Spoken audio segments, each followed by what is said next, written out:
I'm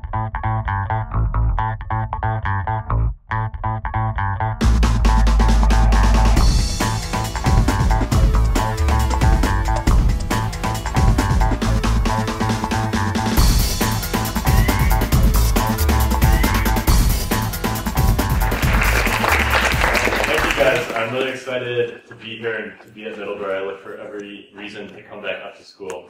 So thank you for giving me that opportunity. And it's my understanding that today is the last day of classes, so I imagine there's a lot of other things on your mind right now than sitting in a classroom. So thank you for being patient with us and for hearing what I had to say today. I've really framed the focus of today's conversation to give you a sense of how we're thinking about training for leadership at Acumen Fund.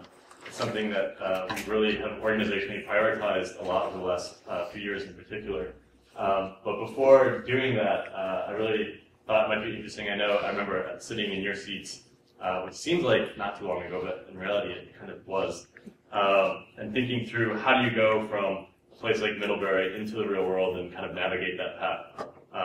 So I thought I could start with just sharing a bit about kind of where I started here in the Green Mountains.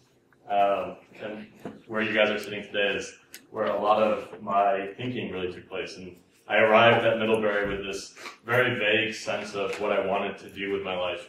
Kind of growing up in a bubble in upstate New York, I had my earliest memory of kind of this clear sense of right and wrong, and the pursuit of justice was something I was passionate about. I remember being in 4th grade and being outraged on the Foursquare court during playground that my friends, close colleagues, were not following the rules. And I took it upon myself to create the first ever rule book for Foursquare at Prairie Falls Lima Central High School, or elementary school. And then it just, this idea of kind of this sense of right and wrong and there's injustice in the world was what really continued to percolate in my mind. And as my scope of opportunity and awareness grew, the sense of justice and what is injustice really continued to evolve. But when I arrived at Middlebury, I knew that I wanted to continue to pursue justice. I had no idea exactly how I was going to do that. So I absorbed as much as I could. I ended up double majoring in political science and sociology, really gearing myself for what I thought was going to be a law career. And I had this perfect package in my mind that I would go to Middlebury, I would take these classes, learn from great professors, get a couple of years of work experience, 1 year of policy experience, 1 year of law experience, and then go on to grad school, 1 year at London School of Economics and Policy, and come back and go to law school. It's a perfect package. And then real life takes over, and you start realizing there's so much more opportunity than this kind of very structured, fragmented process that I think, as you're sitting here at the desk, you're probably starting to think through, like, how do I make and kind of pursue some of these goals. So anyway, so I started here and graduated from Middlebury, armed with great classes with Peggy Nelson on education and social inequality, and some of Murray Dry's classic courses on constitutional law and the American political regime, and was determined to be a crusader for justice. And what better place to go than the Department of Justice. So immediately graduating, I went down to DC and initially served as a paralegal in the antitrust division of and focused on media and telecommunications issues. And so as paralegal experiences go, this was a great one. Working with the government, you have much more opportunity to get substantively involved in cases. I ended up working on the Sprint Nextel merger case, which was intellectually interesting, but it was not aligned at all with any of my passions. And I just, while I was during that first year as a paralegal, caught wind of this very small office that wasn't even on our org chart actually at DOJ, where I heard that people my age with very little experience were able to work overseas and travel and connect with our embassies and help national governments focus on rule of law development programs. So I immediately heard that and decided to pursue that opportunity, and ended up working as this very small office in the criminal division. And we were, again, working with the State Department, actually funded by the State Department, and then focused on providing rule of law training assistance and technical assistance to our counterparts overseas. And my focus was in Africa and the Middle East, which was fantastic. My first 6 months, as talking about over lunch, I was focused on our Iraq portfolio. It was in 2005 that I inherited this portfolio, and we were trying to set up, as a government, a rule of law system and help the Iraqi government set up justice during war, which was an incredible experience. Again, something I wasn't necessarily ever anticipating working on. But after that 6-month stint, I was able to transition and focus entirely on the sub-Saharan African region, which was fantastic. And again, my first real exposure to kind of the challenges on the ground in Africa. And through that experience, I was able to travel and get a very good sense of the U.S. interagency process, for better or for worse, with foreign assistance initiatives, and also just getting a clear sense of what are the actual needs on the ground. It was my real first exposure to global poverty that I'd ever seen. But again, I took another non-linear pivot point. At the time I was living in DC, I was then dating my girlfriend, who's now my wife, who's also a Middlebury alum. So for 3 years we've been doing the back and forth between New York and DC, and finally one of us had to make the move. So that was me, and I moved to New York and started working in this very large building, which was part of the mayor's office in New York City, and again focused on, it was criminal justice issues, really part of my core passion, but on a domestic issue that I had never anticipated working on. I ended up getting put on a small team. There were about 5 of us that ran a 501c3 out of the mayor's office focused on the illegal gun issue. And a pet project of Mayor Bloomberg's and a very high priority of his administration is helping both the New York City government as well as other municipal governments really get rid of illegal guns off the streets. So this was a very narrow focus, but a huge learning opportunity for me. And just working kind of within the Bloomberg administration, his pragmatic problem-solving approach and really pushing the envelope in terms of what the public sector can do to create change on the ground was very instructive. So I worked there for 2 years, again, surrounded by lawyers. And throughout this process, I was thinking I was still kind of on the law school track, and had only ever worked with attorneys, really. But then eventually just kind of heard my experiences coming back on me from my time in working in Africa. I knew that I needed to return to working in the international space, and I knew that I wasn't necessarily going to do it from a large U.S. government agency, but wasn't quite sure exactly where I wanted to re-enter that space. So I took the opportunity, following my experience with Mayor Bloomberg's office, to go back to grad school. And so I went to Columbia's School of International Public Affairs with a real focus on economic and political development. And that's where I read this book that some of you may have read, called The Blue Sweater. And that was really the first time I crossed paths with the Acumen Fund. It was during my first year of grad school, second semester.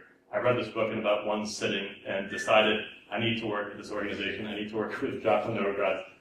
This is a complete alignment of my personal values and also the sense of driving change on the ground and from the ground up.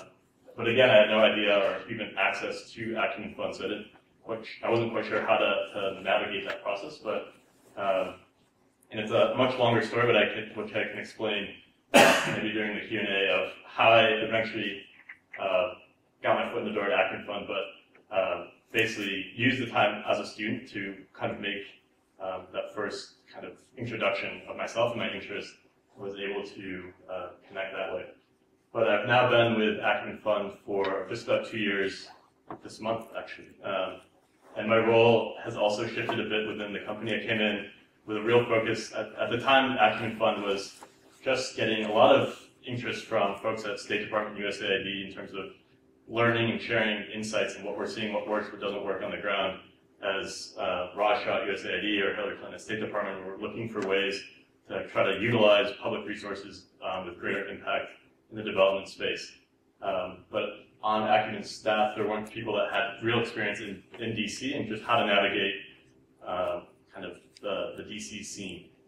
So again, it was very happenstance that I happened to have that background at the time that the organization needed it, but that helped me in my first role. So I worked closely with our CEO, kind of navigating how best to kind of be a presence in DC and share our insights from the ground. And then over the course of the last year and a half or so, I really got more and more involved with our leadership work. So we have, and I'll explain this in a bit, a Global Fellows Program, a Regional Fellows Program, and now these chapters. And so it was last August, or last October, I started managing the Global Fellows Program, which I'll describe in a bit. But before I do that, I don't know, I thought I'd give you a quick overview of what Acumen Fund is and what we do, just to give you some of that context, and then I can go more in depth on how we're thinking about leadership and how we're training for it with the fellows program. But at the highest level, Acumen Fund, we're a nonprofit social venture fund, and our mission is to create a world beyond poverty. So we do this by investing in companies and investing in emerging leaders and breakthrough ideas. And I think it's a bit counterintuitive at times to hear kind of a venture fund, philanthropy, social impact, not the financial return. But so we're really in this hybrid space as a US 501c3 nonprofit. We're headquartered in New York. But what we do is we essentially we invest first and foremost in companies, and we do this through what we call patient capital. So all the money that we're investing as a nonprofit is all philanthropic donations, largely from individuals, institutions, and we find companies that we think are going to deliver and scale access to critical goods and services in India, Pakistan, East Africa, and West Africa. So it's using a market mechanism to increase access and to create more choice and less dependence through these investments and through these businesses. And I'll explain kind of where we're investing in a second, but just to give you a sense of what our kind of investment cycle looks like. So we get the philanthropic capital, we then identify the enterprises through a traditional due diligence process that any kind of VC fund would do, with our portfolio team really taking the lead. We then will invest, and part of our investment is really focused on providing the kind of business acumen, if you will, and the managerial assistance to those companies. So that's just an added benefit of the fact that we're not seeking a financial return. We're able to spend more time and take more risks. So patient capital, the highest level, is really high risk, longer time period for investment kind of capital. So we're able to go into untested markets where traditional investors who are seeking a market return aren't able to go and aren't willing to go. And there's a new report, and it's on our website. I encourage you guys to take a look at it, called From Blueprint to Scale, and it's really trying to look at the growth of any business, so whether it's Google or Rice House company that's a biomassification process in India, the process of growing a business is the same, and it really starts at the early stage, this blueprint phase, the idea and kind of the seed capital that you need to kind of start testing that idea. And where Acumen comes into play, where we think our capital that is higher risk capital, we can go in at the early stage and really help the entrepreneur start validating their business model, their business plan. And then the goal is, with any company that we invest in, we want it to be sustainable, and we want it to be scalable, and we want it to deliver social impact. So the goal is that our initial philanthropic investment will create more follow-on capital from traditional capital markets. And then throughout this process, we ultimately want to share what we're learning and really tell the world, in as broad a way as we can, what we think is necessary to really create and sustain these kinds of companies that are ultimately providing more goods and services to low-income customers. So this is just an overview of the 6 sectors that we're currently investing in. So it's clean water, energy, education is our newest portfolio, housing, health, agriculture, and again, on our website, you can actually go kind of scroll over the map and pinpoint any company, so you get a good sense of the kinds of companies we're looking to invest in. But again, it's companies, our goal with any investment is it's a company that we think can grow to a point where they're able to reach over 1 million customers. So we're looking for kind of high growth potential companies that really need that bump in using patient capital to get there. As I mentioned, we have country offices in Pakistan, India, Nairobi. Our newest is in West Africa. We just opened that last year. We're looking to geographically expand over the next 5 years, likely into Latin and South America and Southeast Asia.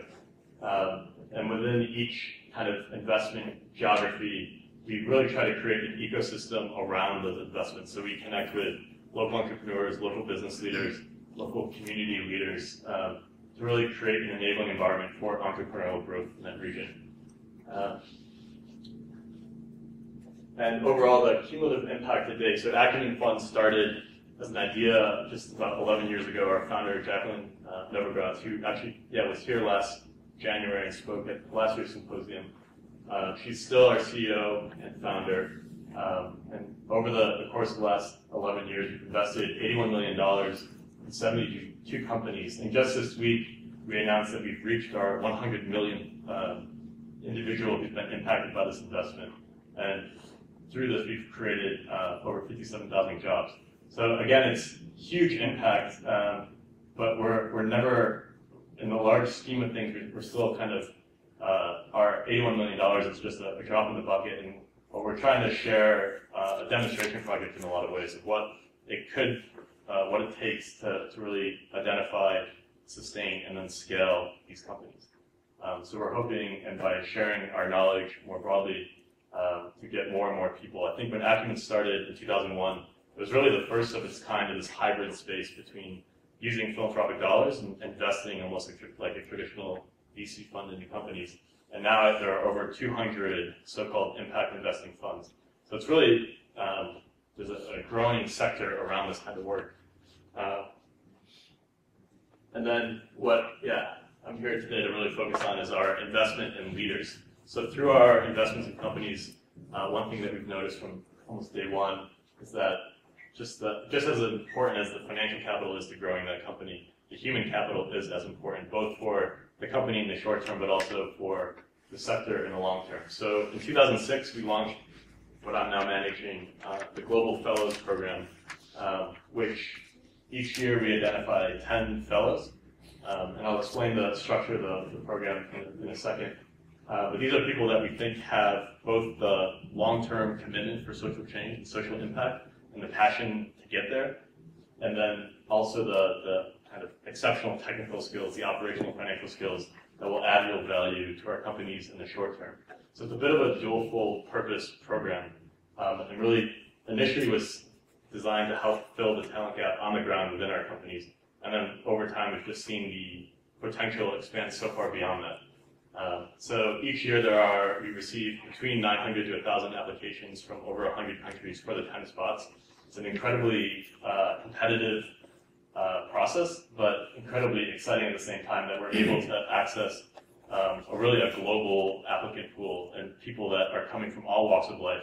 There's no set prescription in terms of what makes a great fellow. At the highest level, it is the people that we think will be the change agents in the long term and are willing to take the risks to really push the envelope, but at the same time have the experience and skill set now to kind of create real value on the ground. So the fellowship year, it's basically structured on the academic calendar. It's a 12-month program. They spend the first 2 months in New York doing a really intensive leadership development training program, which I'll talk about in a second. And then the next 9 to 10 months they spend in the field, and they essentially become an employee of one of our investee companies. So they are deployed, they're no longer together, kind of the far-flung places of our investments, and will spend that 9 months really rolling up their sleeves, getting in the trenches, and really problem solving in real time, oftentimes directly with the CEO or entrepreneur or senior management of that company. So again, getting incredible experience in terms of what kinds of problems these companies are facing, and the opportunity to really apply their skills in a very different way than they had in the past. Frequently, the fellows on average are around 28 years old, and typically have 3 to 5 years of business experience, or 3 to 5 years of experience, I should say. And it's a mix of, it could be working with nonprofits, working in business. We find that a lot are at a point where they maybe went to business school, went into consulting, and are now looking for opportunities to apply their skills more broadly and with a real focus on the social impact. So they're at a pivot point, kind of coming out of consulting firms or financial service industries. And then they'll come back at the end of their field experience. They come back in September and basically do a knowledge transfer and a real debrief with the team, as well as connecting with the outgoing class of fellows. So there's a bit of overlap between the two classes. And what we're seeing is we're now in our 7th cohort of global fellows, and we're seeing real results. And over lunch, we were talking a lot about this in terms of how do you measure the impact and the effectiveness of the program. And it's one of those questions that we continue to wrestle with, but we're committed to getting there. So we collect a lot of pre-fellowship and post-fellowship data to really understand kind of the longitudinal impact of this program on the career trajectory as well as the overall social impact of our fellows. So just to give you a couple examples, Jocelyn Wyatt, up in the corner there, she was among our first class of fellows and is now leading, she started IDEO.org, so it's the nonprofit branch of the design firm IDEO, which is incredibly exciting. We've been able to continue to build on that relationship, and have actually integrated IDEO's kind of human-centered design and design thinking processes and prototyping into our fellows training curriculum, which is fantastic. And just, it was 2 weeks ago, I think, Jocelyn was noted in, she's number 81, I believe, of the Foreign Policy Magazine's top 100 global thinkers. So that's just a great kind of example of the kind of leader that we're trying to build through this program and really leverage their experience and to use the fellowship year as a real platform to help them get and kind of maximize their own impact. And Suraj, she's right below her, he's currently our regional fellows program manager working with us in Nairobi. So he, after his fellowship year, continued to work as an Acumen Fund employee and continues to build out our leadership programs through the regional fellows program. Catherine Casey is another example of a fellow who's now continuing to work with Acumen Fund and leading our expansion work. And Brian and Pravitra on the bottom there are both partnering to start a new a startup app that they just launched last week through Apple in San Francisco. And so you just see this kind of interconnected network of social change agents, and some are working together, others are entrepreneurs, some are intrapreneurs, but they're all continuing to go for social impact through their careers, which is exciting. But again, we feel limited. Each year we can only take on 10 fellows in the Global Fellows Program. So there's only so much impact we can do, and we continually think about how do we scale this program, how do we scale the impact of our leaders. And one idea is through what I mentioned, the Regional Fellows Program. So just this past year we launched the first ever Regional Fellows Program in East Africa. Suraj there in the corner is a former Global Fellow who's now running it.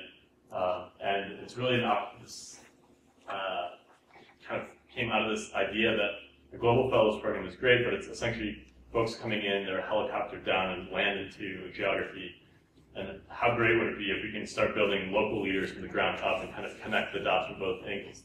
So this is an effort to do that. So each year we identify 20 regional fellows, and this can go from across 5 to 6 countries in the Eastern Africa region.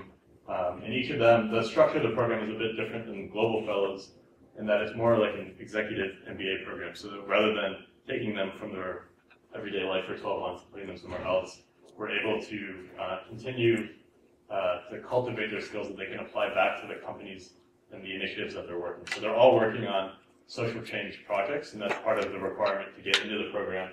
And they'll meet 5 to 6 times throughout the 12-month period. And really, it's an adapted training from the Global Fellows as well. So so Global Fellows and Regional Fellows have access to the same resources in terms of the leadership development training, but then they're able to apply those skills directly back into their social change projects in real time. And the goal really with the Regional Fellows Program is to, again, to scale it. So we now have the East Africa Fellows Program up and running. Just this past month, we launched the Pakistan Fellows Program. So we've now identified the first class of 20 Pakistani regional fellows. And next year we'll launch one in India, and the goal after that is to then launch one in West Africa. So the thinking is wherever we have an investment presence, that we'll have both global fellows working with our investment companies, as well as regional fellows really developing kind of the local leadership sector in a lot of ways. But again, with both global fellows and regional fellows, we're limited in terms of how many people we're really able to access and to train. So we're not satisfied that just alone these programs are enough. So we've done a lot of thinking with how do we really take this kind of to the world. And we've found a lot of success and opportunity to do that with our Plus Acumen network, which is basically their volunteer-led chapters. It's a self-organized, self-selected crowd of oftentimes young professionals who are just really interested in the ideas around Acumen Fund's work, our philosophy to problem solving, our approach to poverty eradication. But they don't have either the opportunity or the bandwidth to either become a global fellow or to apply for a job at Acumen Fund for a number of reasons. So we've created the opportunity for just these groups to get together. We now have, this isn't even the full list, there are I think 18 chapters globally. Just our most recent one opened last week in Jeddah, Saudi Arabia. And it's just really exciting to see these self-driven groups really take the ideas, kind of the philosophies of Acumen Fund, and then really try to kind of continue the conversations within their own respective geographies, within their own respective sectors. But again, we've seen great opportunity to adapt some of the trainings we've done with the fellows into the chapters programs themselves. So now there are salons where some of the trainings that we've done with global fellows, the chapter leaders are now essentially facilitating those trainings for the chapter members. But as we continue to scale our leadership program, we're really at this inflection point where we want to define for the world what we mean by kind of the Acumen way of leadership. And in the past, it's been loosely defined, and a lot of it's just been intuitive based on the sectors where we're working and the areas that we've been focused on. So over the past year or so, in particular, the leadership team at Acumen Fund has been putting a lot of thought into what do we actually mean to say the world needs new leaders. What does that actually look like? How do you train for that? So this very simple model is one way that we're trying to articulate what we mean. And so I think of it in some ways as a standard toolbox with the financial skills and operational skills, and this other piece that we call moral imagination. So moral imagination is really, and the easiest way of thinking about it is the ability to put yourself in the shoes of another person and problem solve from their perspective, which requires a high degree of self-awareness, empathy, listening skills, and then it's the combination of that with the standard stock kind of financial operational skills that are needed to run a company, to scale it, to sustain it, that we think true social innovation emerges at that intersection that we think is so important. And I think next, so this just gives you a sense of kind of going a level down on the moral imagination piece. Really what we're trying to add a lot of language in terms of words that we otherwise kind of intuitively have a sense of what they mean.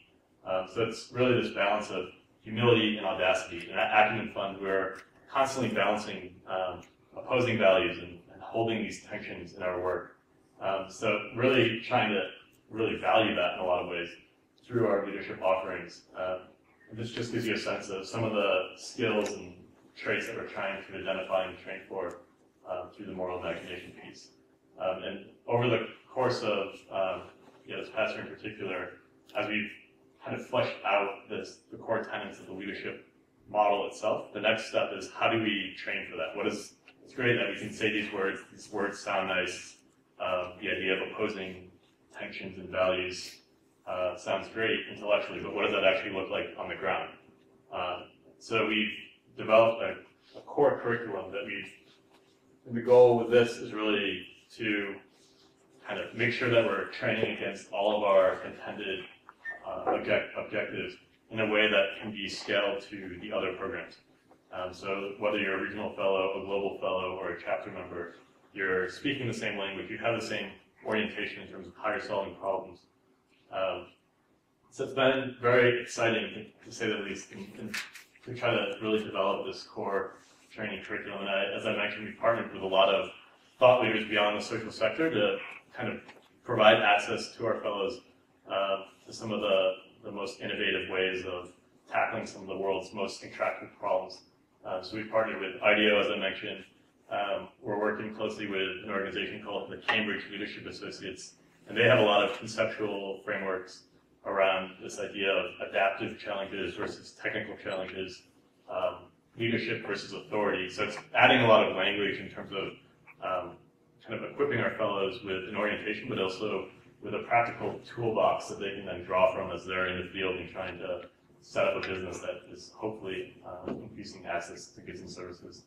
We've also partnered with a lot of thought leaders in Silicon Valley, entrepreneurs that are now using this lean launchpad approach to setting up business models rather than business plans, and really prototyping, and ultimately this emphasis on serving the needs of the customers is what Acumen really prioritizes is making sure that you're responding to the needs of the customers rather than coming in with an idea that you're trying to then implement on the ground.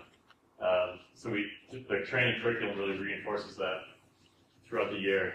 And just to give you a couple examples, I guess, of what some of these modules look like. So on the moral imagination piece, which is one of the most difficult to really identify, what does a core training module look like for kind of empathy skills, listening skills, the ability to put yourself in the shoes of others. This everyday barriers has become a core module that we've done with every class of global fellows. And essentially, while they're in New York, we surprise them a bit. One morning, they come into the office, and we just have a bucket where they have to put everything, their wallets, their cell phones, their watches, into this bucket. We give them $5 and one metro ticket, and a list of services that would be offered to low-income homeless populations. And they're tasked with going to those, if it's a homeless shelter, soup kitchen, medical clinic, and experiencing what it's like to try to access those services and spend that day in the shoes of low-income people that this is their everyday reality. And it's amazing. It's only it's a one-day exercise. It's a finite experience, but it has lasting impact in really deep ways. And this class of fellows this past year, it was in October, and it was a very, very wet, rainy day, which was, in my mind, the perfect opportunity to do the everyday barriers exercise. And as the fellows, they were completely caught off guard, and we're kind of stripping them of all their valuables and all their money, and just handing them this metro ticket and a list of places, and really encouraging them to get out of Manhattan. So go to the Bronx, go to Queens, go to different parts of Brooklyn, and really just put yourself in the shoes of the low-income person for that day. And they left with, I think, a lot of anxiety, just and again, a lot of questions, but came back with incredible insight from their experiences that day in terms of just how small the margin of error can be when you don't have resources. If they got on the wrong subway, for example, they don't have, and they're in a different part of the city, they don't have a way of getting back to where they need to go. And oftentimes many hadn't eaten breakfast that day, which was not fun for them initially, but they found their way to a soup kitchen, and just how the lack of dignity associated with getting a handout from food, and oftentimes walking into the basement of a building, they're sopping wet, walking past the garbage, the boxes, and they finally enter the room and then just kind of handed this plate of warm food, and just the sense of it's almost feeling somewhat inhuman. Or there was an interesting example with one of our fellows who was up at a soup kitchen near Columbia, and this tension that kind of unfolded between her and some student volunteers that were there. And it got so uncomfortable at one point, one of the student volunteers took her photo without her really knowing it. And she just felt this complete sense of just the indignity of that moment, I think, stuck with her, of what it feels like to be at the whim, the mercy of other people. And another fellow went into Brooklyn. She was from Virginia, had never really gone on the subway to Brooklyn before, and tried to access, she took an HIV test, and then that took so long to get registered, and through that process bureaucratically, she missed the window of the soup kitchen. She got to the soup kitchen, and none graciously handed her, kind of opened the door of the soup kitchen to her, but gave her a brown bag with a sandwich and an orange in it, which she was incredibly grateful for. So then she could walk back the 2 miles back to the subway. On her way there, the bag just opens and explodes on the ground, and she just kind of crumbled in that moment of, what am I going to do now? Like my food is ruined, I'm starving. And again, it was just it's a glimpse of that experience, what people are living every single day. But we found that has real impact. And just another quick example of another section that we use in all of our programs is this Good Society seminar. So we'll take the fellows here, we'll go upstate, kind of out of the office, and we give them an enormous list of readings to read beforehand. And it's really spanning history. It's going all the way back to Plato, up to Martin Luther King's letter from Birmingham jail, to Amartya Sen and Rachel Carson, and really the gamut of debate among the ages, and really asking them to engage with these fundamental questions around is human nature good or is it bad? What are your views on it? And the trade-offs associated with equality versus justice, or freedoms versus rights, and these fundamental tensions that have existed in all societies. And we come, and Jacqueline is here, and she facilitates 3 days of very intense debate and discussion.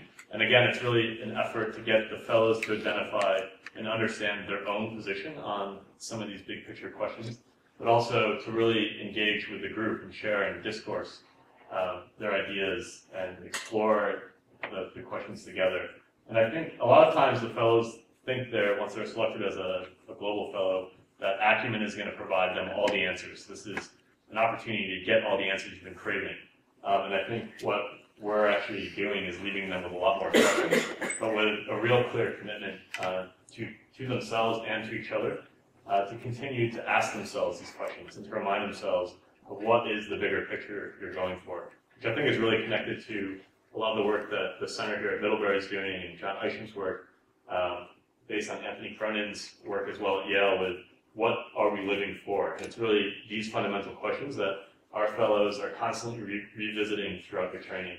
And the Good Society is just another opportunity for them to do that. And then, again, we're really exploring now, how do we continue to build, iterate, ideate on this curriculum, and then how do we take it to more people and really share it more broadly. So this past fall, we've been piloting an online curriculum among some of their chapter leaders, which has been, it's very much in beta testing mode now, but it's been really exciting just to already get really positive feedback from the participants. And that, because there's always been a question, how do you, the everyday barriers exercise, how do you roll that out if it's not one group of people doing it together, or some of these Good Society debates or the aid debate, how do we create and facilitate those discussions online? But we found great success so far in doing that, and we'll continue to build on those prototypes. And ultimately, our goal over the next 5 years is to really continue to scale. So global fellows will remain largely at 10 fellows a year. Regional fellows, once we have all of them running in the 5 geographies, will be up to 100 fellows a year.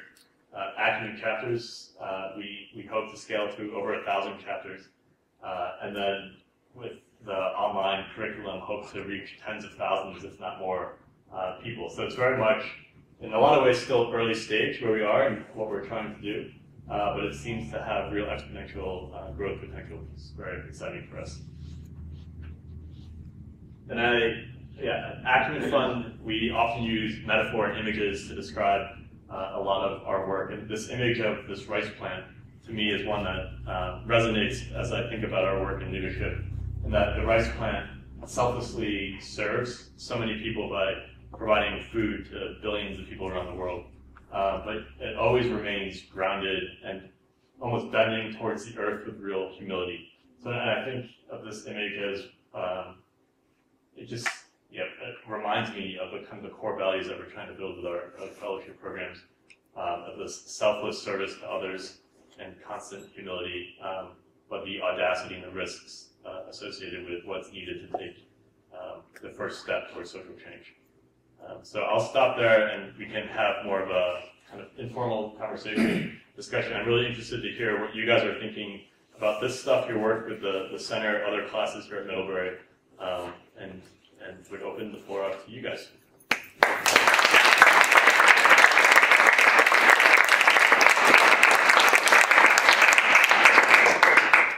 Yes, Liz. Can you please share your story of how you got your job? Sure.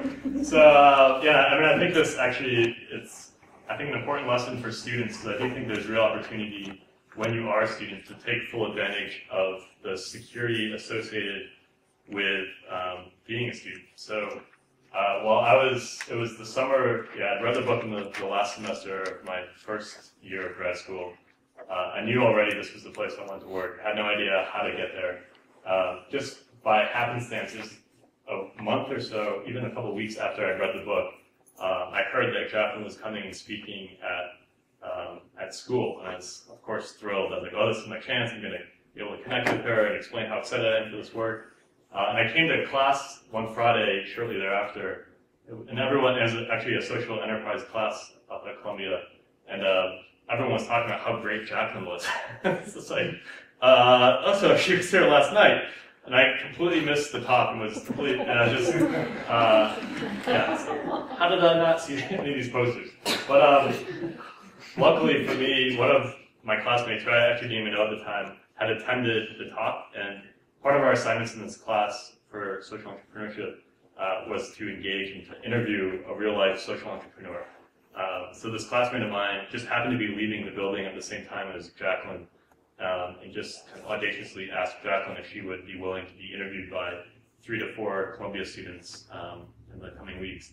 And of course, Jacqueline says, yes, of course, come back down to the office. So the student kind of sent out a blast email to the class, like, does anyone want to interview, join me with an interview on who Jacqueline ever got?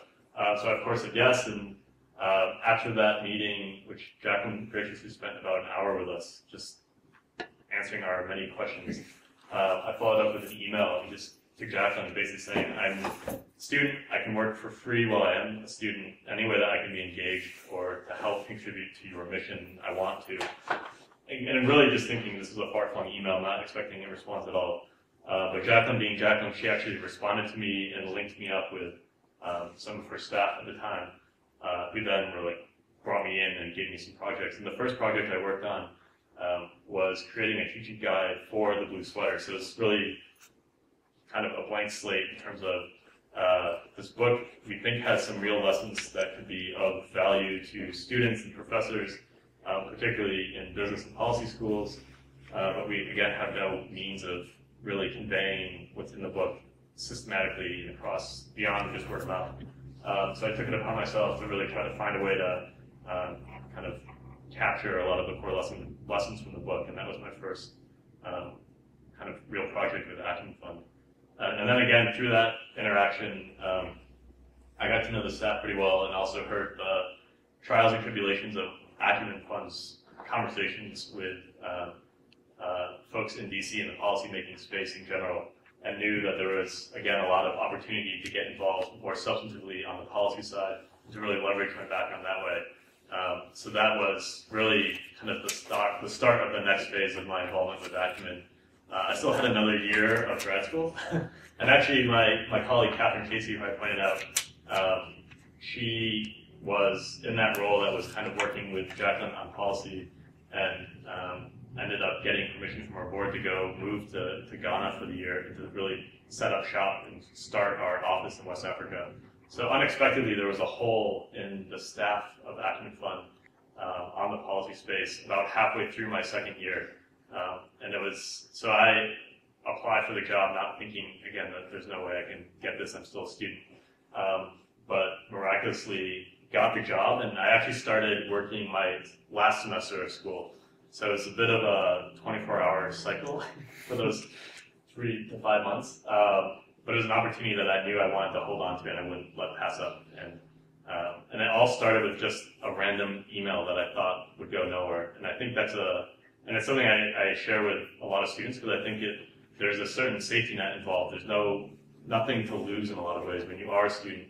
And I think people in the working world are much more willing to engage and kind of offer advice and ideas to students, rather than if you're kind of hungry for a job in that moment and almost desperate for a job, it's a lot harder to engage in that way. So I'd say sooner the better you can start just outreach to people and start sharing ideas and getting a sense of what other people are working on and in their respective fields, and trying to help shape where you want to land, kind of coming out of Middlebury and beyond. It's a great advice that I wish I had earlier on.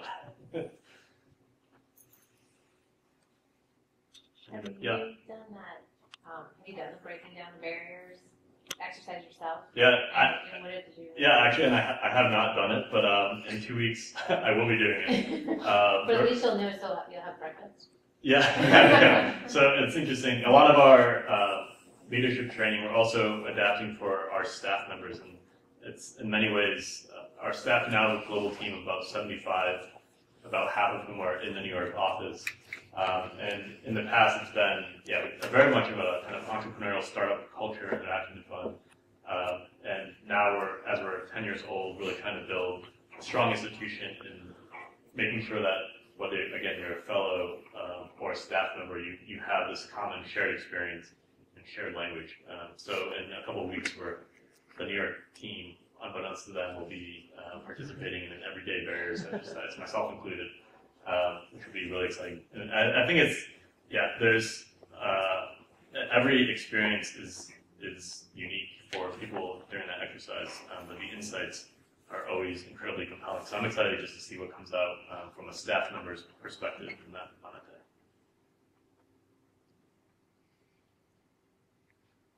day. Yep. So I don't know if you've ever read the book Zen and the Art of Motorcycle Maintenance. Yeah. So there's a passage in that book about you can't fundamentally change a system if you're trying to build a change on the same logic the flawed system was built on. Yeah. So I'm just wondering, what are the checks and balances that you guys are trying to put in if you're trying to you're trying to fundamentally change the social structure of the world, right? I think, it's a fantastic point. It's something we think a lot about at Acumen Fund. We're recognizing that systems are completely broken and that the traditional way of doing business is flawed. So our kind of starting point is this recognition that both markets alone and government aid in the realm of trying to alleviate poverty are not sufficient. There has to be what we call a third way. This patient capital approach is one step in that direction. That's a more nuanced approach of kind of taking the best of the markets, but also leveraging philanthropy in a way that we think can be catalytic for long-term growth and systemic change in each of these regions. And in a lot of ways, it is rethinking a lot of fundamental paradigms that have existed around the role of what is capitalism and how are we using financial capital in a way to impact people's lives, and then also thinking around the social systems and how do we create more inclusive systems so more people have access to choice and dignity ultimately is. So we don't pretend by any means to have all the answers. And all we can really rely on is our experience on the ground and what we're seeing, what works, what doesn't work. And I think part of my role when I came into Acumen was working on a lot of these kind of 30,000 feet conversations in DC and looking at huge development agencies and how can they play a more effective and impactful role in serving the needs of low-income people, which USAID is designed to do. And I think it's been encouraging in a lot of ways to see. I think there's an increasing convergence across sectors, whether you're Coke or USAID or an Acumen Fund. Everyone's looking at the same challenges in a much more coordinated, tactical and real way than they have in the past, I think. And there's more recognition that we don't have all the answers. And I think coming from this place of real humility and realizing that no one can do it alone, and we need to rely on each other's collective resources, collective expertise, and collective knowledge to really drive real change in the long term. So I think it's, in many ways, the start of the conversation. We hope that Acumen is playing a part in driving part of that conversation, but we know it's going to be a long road to get to what we're ultimately trying to build. Yep. Excuse me, thanks, this is really interesting. Maybe building on his question back there. You just mentioned Coke, right, yeah, for example. So, Coke has a pretty long history, pretty bad stuff, like killing human rights activists. So I'm trying to get a sense. I'm trying to figure out like the language of social change that we're talking about here is very much essentially the language of business, right? It's about entrepreneurial spirits and fellowships and leadership development, all these things. And I guess just when you mentioned your Good Society Institute, you mentioned reading all these things, which really were antithetical to that. Mm-hmm. I mean, Martin Luther King Jr. was, it's quite a different idea, right, about what constitutes social change. So, what is the model I guess like you talked a lot about the organization, but I'm curious what social change we're talking about creating through this sort of 501c3 world sort of thing, so to speak. I mean, if the logic is sort of, well, the markets have failed to do this kind of thing, the state has sort of been an implacable body to do it, we're going to sort of step in. And what kind of things have changed so far? Maybe concrete, give us some examples. Yeah, so I mean, I think that's a great question, and I think in the short term, what we're looking at, and what Acumen is trying to do to affect social change is by investing in these businesses that we think will fundamentally change the quality of life for millions of people worldwide.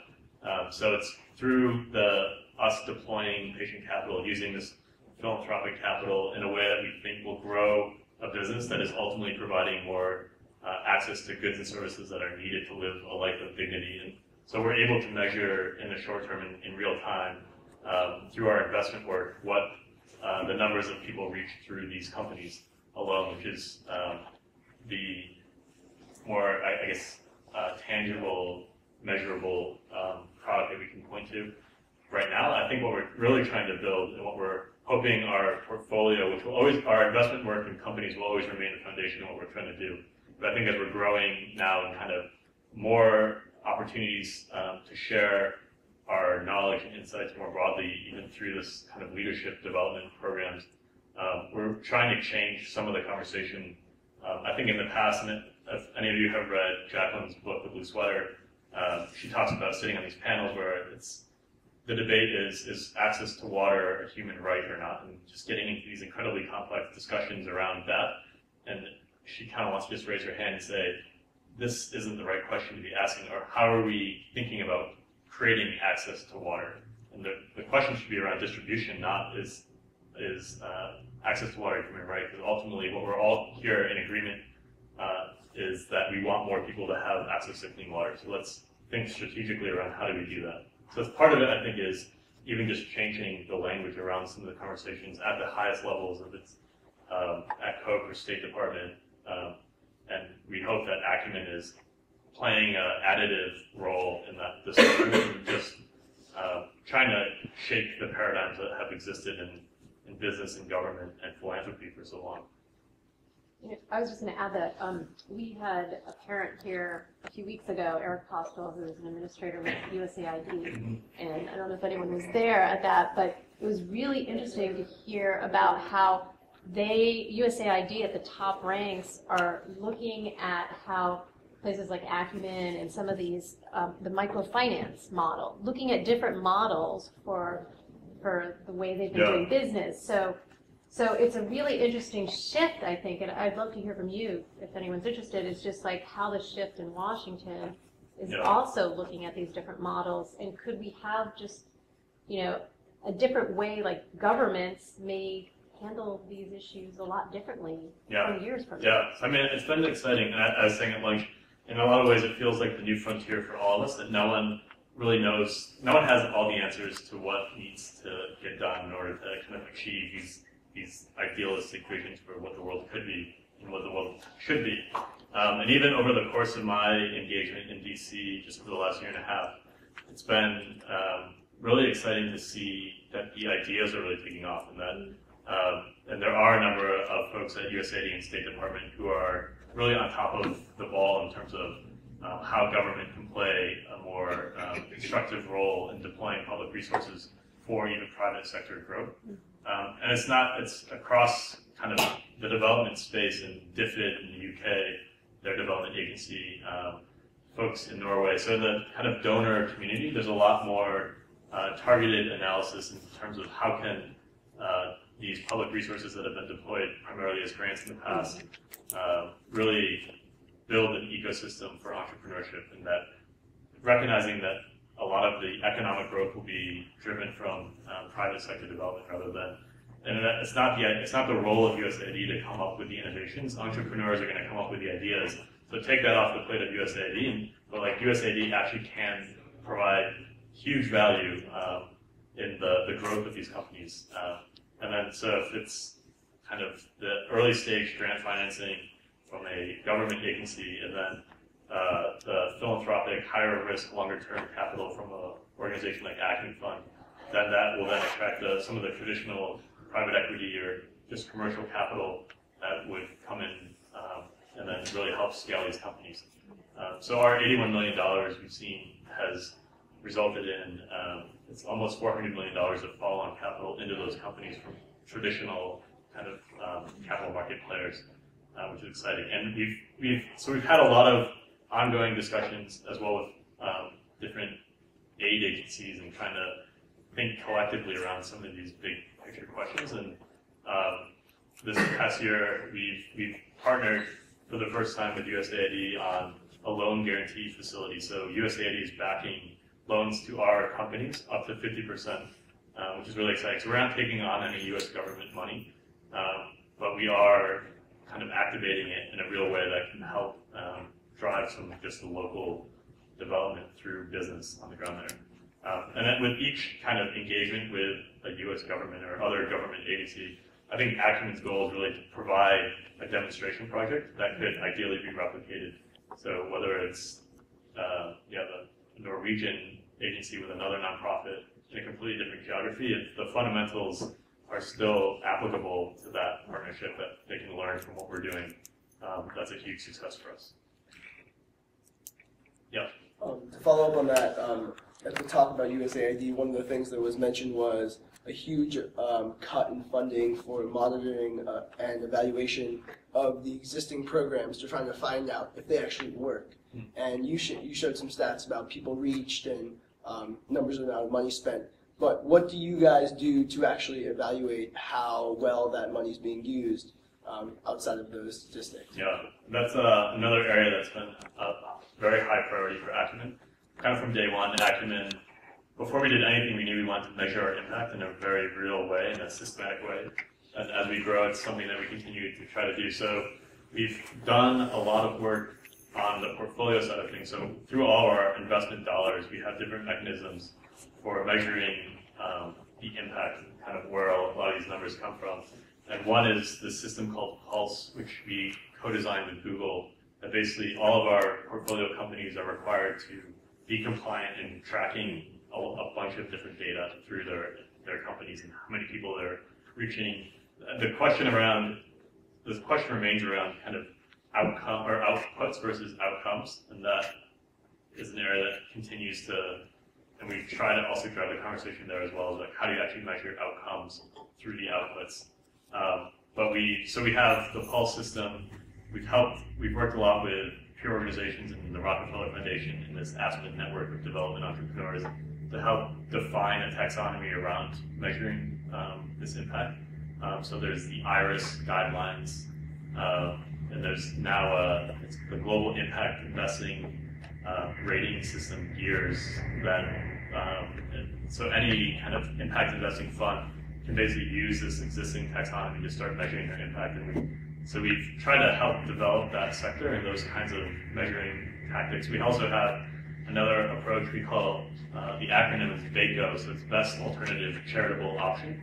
So we try to measure, and it's oftentimes used with folks that are giving Acumen Fund a charitable donation, that we can show them the impact of how far their dollar will go compared to if they were just giving it away, and the value of really investing it in a company and how much farther that really goes. So it's looking at almost dollar for dollar where their dollar otherwise would have ended up versus an Acumen Fund investment, and the different changes there in terms of impact. But it's something that, and it's again the sector, now that there are so many players, and there's really mixed incentives right now in this impact investing sector. So there's still a lot of folks who kind of tout that you can get financial returns or near market returns and still have the same social impact. And what Acumen Fund, we're really putting a stake in the ground. And based on what we've seen with our portfolio work, that you either are going for financial returns or social impact. There's a trade-off to some extent. And Acumen Fund, as a 501c3 nonprofit, we're going for social impact first and foremost, and using businesses, profitable businesses, and sustainable businesses to get there. But we're saying that it takes a lot longer to get there. It takes more time. It takes patient capital. It takes this high-risk capital that traditional commercial capital wouldn't otherwise go into these areas. So it's going to require an ecosystem of players, and that's kind of where we are now in the sector, almost defining where the different types and stages of capital can really play a role in business growth all around the world. Great. Sorry, I know that some of you guys have to get to other classes and whatnot, but John is actually going to be around at least through this afternoon. And you guys, if you have more questions, feel free to stick around and ask John. If you're new to what the center does or the Project on Creativity and Innovation, please feel free to talk to me or Heather or Liz, who's in the back corner. And with that, thank you, John, for talking about your work.